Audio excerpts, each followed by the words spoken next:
Bonjour à tous, je suis Gilles Mention, je venais vous saluer aujourd'hui, bienvenue sur ma chaîne.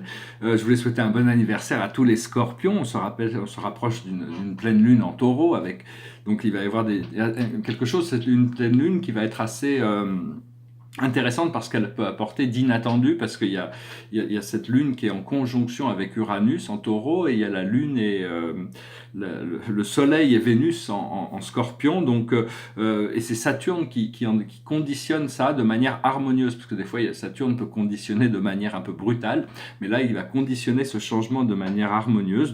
C'est le 24 octobre à 1 degré du taureau, cette pleine lune, donc on se prépare pour ça. Et je voulais m'excuser, j'ai fait une mauvaise représentation. Des fois, je réécoutais ma vidéo, je disais que Pénée était, je parlais de la déesse de la pénurie dans ma vidéo précédente. C'est bien sûr Pénia, hein. Pénée, c'est le grand fleuve, le père de Daphné, on le salue, hein. Les fleuves sont des êtres divins, et qui est devenu le laurier, hein, après ses amours avec Apollon. Et je voulais aussi parler, bon, je vais tirer quand même une carte déjà pour voir un petit peu pour ce mois, c'est le chevalier de Raphaël. C'est très excitant, ça c'est c'est une carte très très excitante dans le tarot. Romantique, artistique, poétique, replié sur soi-même. Mais c'est une carte vraiment qui est très passionnée, hein. Avoir l'expérience c'est une carte très... généralement, dans le tarot, c'est la carte qui nous dit qu'on va pouvoir s'épanouir sexuellement, hein. C'est la carte « Relation fondée sur un engagement profond ». Vous vous emballez, votre cœur palpite, ben voilà, hein, ça correspond à ça.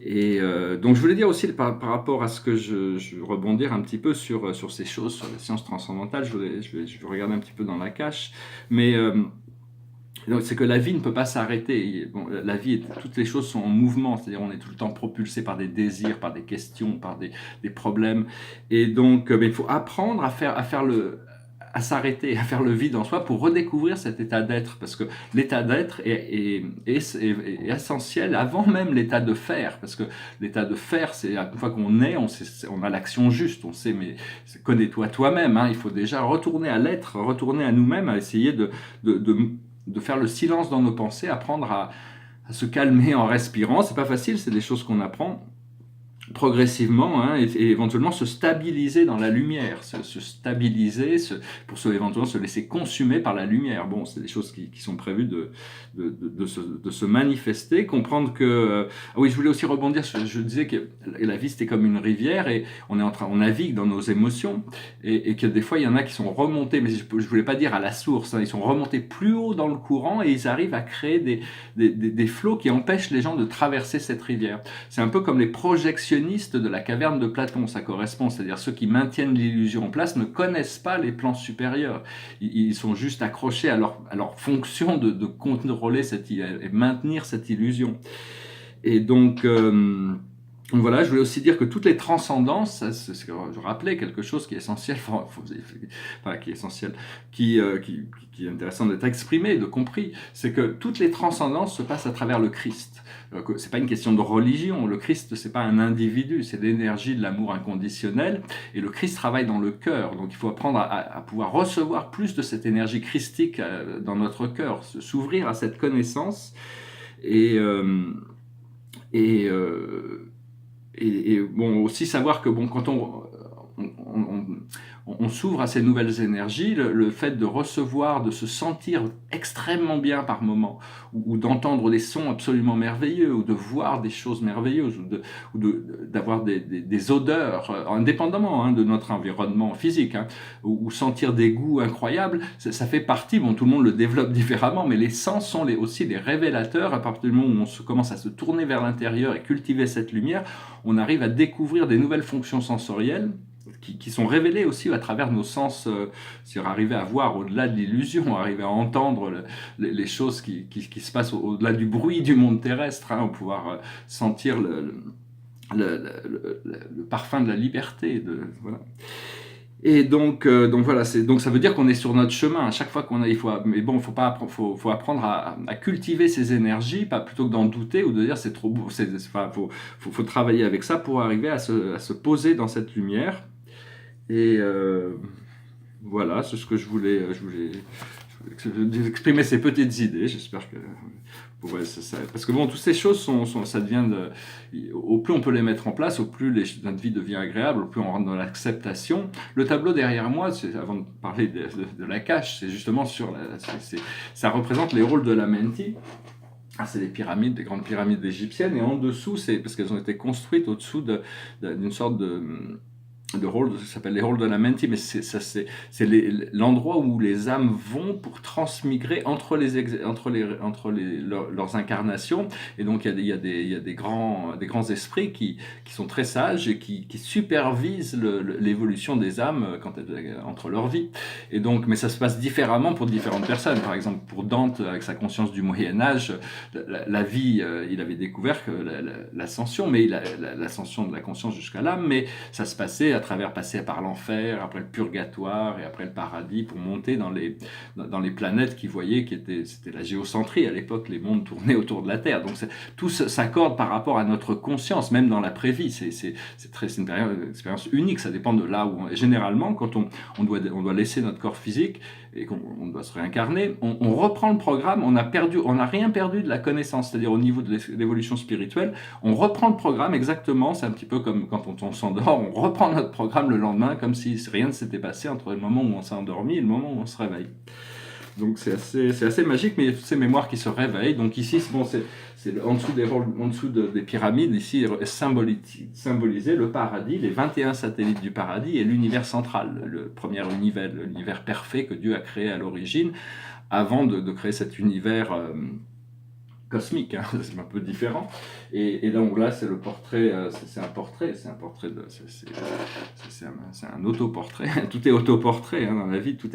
Diderot disait, c'était quand il regardait, en voyant un Caravage, il pensait que toutes les peintures n'étaient que des autoportraits en réalité. Alors je vais tirer quelques cartes par rapport à la cache. Je vais tirer 9 cartes. On va voir pour ces chakras comment. Parce que les chakras il faut absolument aligner tous nos chakras. S'il y a un blocage dans un seul de nos chakras, ça nous empêche d'avancer. Enfin, donc il faut se libérer des petits problèmes. Alors, à la base, qu'est-ce qu'on a ? On a le moine, c'est-à-dire, c'est une idée de purification, j'imagine. Hein, je ne sais pas trop. La base, c'est tout le monde peut le percevoir différemment. Hein, ça peut être l'idée de l'abnégation, la recherche intérieure, la recherche spirituelle. Ce que l'on a au niveau du nombril, c'est-à-dire les plans terrestres ou les plans astraux, c'est un domaine que l'homme essaye de dominer, mais il n'est pas fait pour. L'homme, il est fait pour vivre dans le cœur.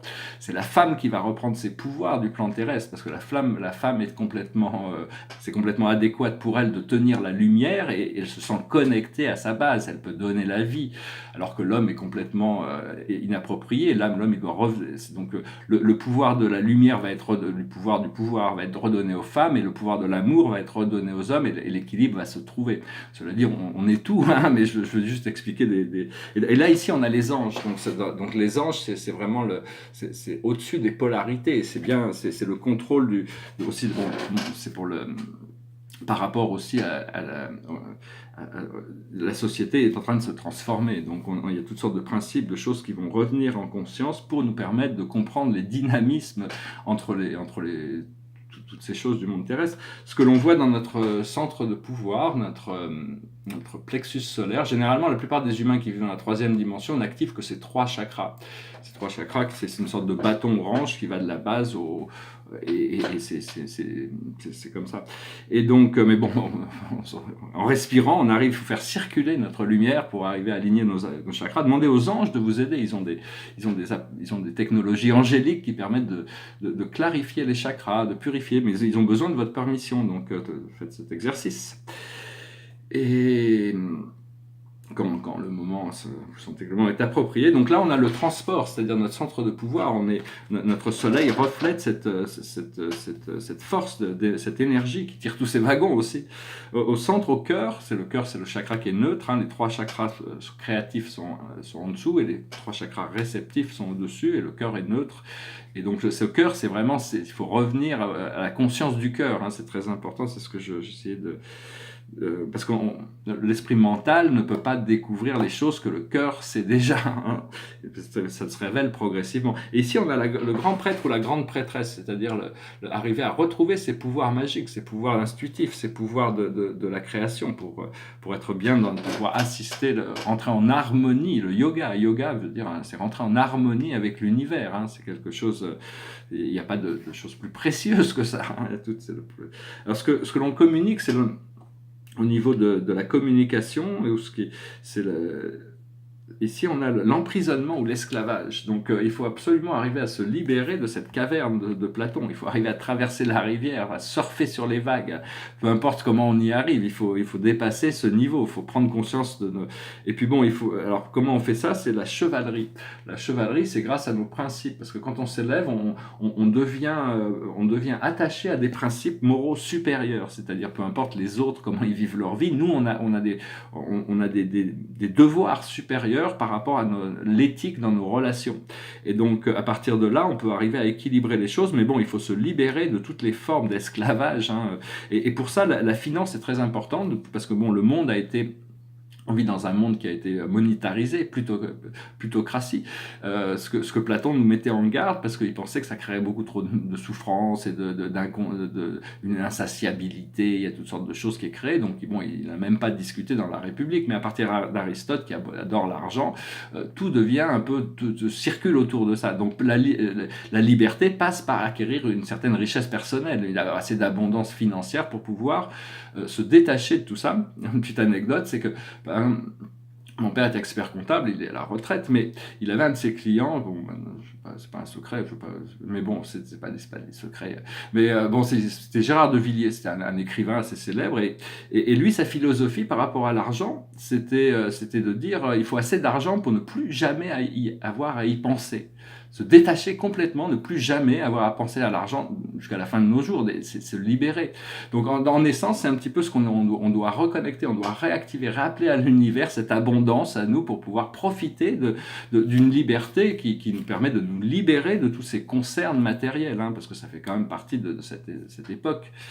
Et là, donc, on voit l'orphelin, c'est un petit peu comme si on avait été déconnecté de notre source, comme si on avait oublié qui on était, qu'on n'était pas des enfants bien aimés de Dieu, hein, donc c'est vraiment se reconnecter. Et pour ça, comment on fait? On arrive à voir, c'est la santé. C'est-à-dire, il faut s'occuper de cette partie de nous-mêmes. Il y a certaines choses qui doivent être adressées pour comprendre ce que l'on doit faire pour revenir à notre état de pureté originelle. Et pour ça, il faut écouter le corps physique. Ce que l'on voit au-dessus de notre tête, c'est les galactiques, c'est-à-dire c'est les plans supérieurs de ça. C'est très bien parce que le crown, la couronne, c'est quand on fait un chakra reading comme ça, c'est une lecture de chakra, c'est la carte la plus importante parce que c'est ce qui ouvre vers le futur, et là on a les galactiques. Donc vraiment il faut laisser rentrer cette lumière galactique connectée avec on a un complexe spirituel qui nous attend, hein. Il faut ils nous attendent, et donc c'est un peu nous, des fois on a les pieds sur les freins, donc, enfin mea culpa, hein, moi aussi, hein, tout le monde. Ce qui est en dessous de nous, de notre étoile terrestre, c'est l'époux-l'épouse. Donc ça, c'est ancré. Il y a une relation profonde, où c'est un mariage d'une manière ou d'une autre, hein. Et au-dessus de nous, c'est la mer. Donc la mer, c'est vraiment très important parce que tout ça, c'est les plans de l'évolution, c'est surtout les plans de la mer, c'est les plans de la mer de l'univers. C'était le premier créateur dans notre univers local. Mais enfin, c'est le Père, Mère, Dieu qui s'unissent dans l'un, c'est la Trinité que l'on doit... Mais disons qu'on a tous ce potentiel de recevoir l'amour et de nourrir, qui est le divin féminin, ou d'agir, qui est le divin masculin, de créer. Donc il faut arriver à l'harmonie, mais bon, il faut se laisser aussi accepter cet amour de la terre. La terre, les énergies, les forces de la terre sont des énergies conscientes. Il y a toutes sortes de déesses dans la nature qui peuvent nous assister à reconnecter avec et beaucoup de la guérison de la planète va se faire entre la guérison entre les hommes et les déesses. C'est vraiment ce qui a besoin d'être intégré, c'est que les hommes, l'humanité, le côté masculin de l'humanité a besoin de reconnecter avec les déesses pour arriver à trouver l'équilibre, hein. Donc voilà, j'espère que ce message aura été intéressant pour vous. Je suis parti un petit peu à droite à gauche, hein, avec ça. Je dirais quand même, on va voir un petit peu pour quelles sont notre direction. Je vais penser tirer de quelques... La plus haute sagesse pour nous, c'est d'accepter les limitations que l'on a et ne pas en créer d'autres et arriver à les dépasser. Ce que l'on doit comprendre, c'est comment y arriver. C'est l'aboutissant, c'est l'achievement, l'aboutissant, la réussite. Ce que l'on doit faire, c'est la destinée. On doit remplir notre destinée, on doit être prêt pour toujours les nouvelles étapes que l'on a prévues, que notre âme a prévues. Et le message général pour nous, c'est l'effort, c'est-à-dire on va pouvoir produire, il faut trouver l'effort juste, il faut faire l'effort nécessaire pour arriver. S'il y a trop d'efforts à faire, c'est probablement pas le bon, mais il y a des petits efforts à faire, des fois, qui nous permettent de faire des grands pas de géant. Hein, donc... voilà. Donc je vais pas trop. J'ai une chanson qui m'est passée par la tête. Je l'ai déjà chantée. C'est une très belle chanson. C'est sur le lâcher prise. C'est-à-dire que l'esprit mental ne pourra jamais trouver ça. Il y a que. Par contre, les oiseaux connaissent la liberté. Ils vivent librement. Donc c'est une très belle chanson. C'est une chanson de. Bon, je l'ai déjà chantée, hein, mais c'est celle qui me passait par la tête. Je crois que c'est de Michel Fugain. It goes like this. Fais comme l'oiseau. Sa vie d'air pur et d'eau fraîche, un oiseau, d'un peu de chasse et de pêche, un oiseau, mais jamais rien ne l'empêche, l'oiseau, d'aller plus haut. Mais je suis seul dans l'univers, j'ai peur du ciel et de l'hiver, j'ai peur des fous et de la guerre, j'ai peur du temps qui passe dit. Comment peut-on vivre aujourd'hui dans la fureur et dans le bruit? Je ne sais pas, je ne sais plus, je suis perdu. Fais comme l'oiseau, sa vie d'air pur et d'eau fraîche, un oiseau, d'un peu de chasse et de pêche, un oiseau, mais jamais rien ne l'empêche, l'oiseau, d'aller plus haut. Mais l'amour dont on m'a parlé, cet amour que l'on m'a chanté, ce sauveur de l'humanité, je n'en vois pas la trace dit. Comment peut-on vivre sans lui? Sous quelle étoile? Dans quel pays? Je n'y crois pas, je n'y crois plus, je suis perdu. Fais comme l'oiseau, sa vie d'air pur et d'eau fraîche, un oiseau, d'un peu de chasse et de pêche, un oiseau, mais jamais rien ne l'empêche, l'oiseau, d'aller plus haut. Mais j'en ai marre d'être roulé par des marchands de liberté et d'écouter se lamenter. Ma gueule dans la glace dit, est-ce que je dois montrer les dents? Est-ce que je dois baisser les bras? Je ne sais pas, je ne sais plus, je suis perdu. Fais comme l'oiseau, sa vie d'air pur et d'eau fraîche, un oiseau, d'un peu de chasse et de pêche, un oiseau, mais jamais rien ne l'empêche, l'oiseau, d'aller plus haut. Oh, oh, oh. Voilà, je vous remercie. Oui, c'est sûr, en réalité, l'amour que l'on recherche, c'est à nous de le vivre, c'est à nous de le canaliser. L'amour, on va pas trouver l'amour comme quelque chose qu'on va trouver. C'est quelque chose que l'on crée, que l'on cultive nous-mêmes. Hein. Donc voilà, on est passé vraiment à une autre phase où on arrive à comprendre qu'on est passé dans l'âge des anges, de l'autolibération. On n'est plus à la recherche d'un messie ou de quelqu'un qui va nous délivrer extérieurement. On a toute cette liberté intérieure qui nous est donnée une fois que l'on a un contact, communiqué, que l'on communique avec notre moi supérieur. Voilà, j'espère que ce message aura été intéressant. Je vous souhaite une magnifique journée. Je vous dis à très bientôt. Namasté.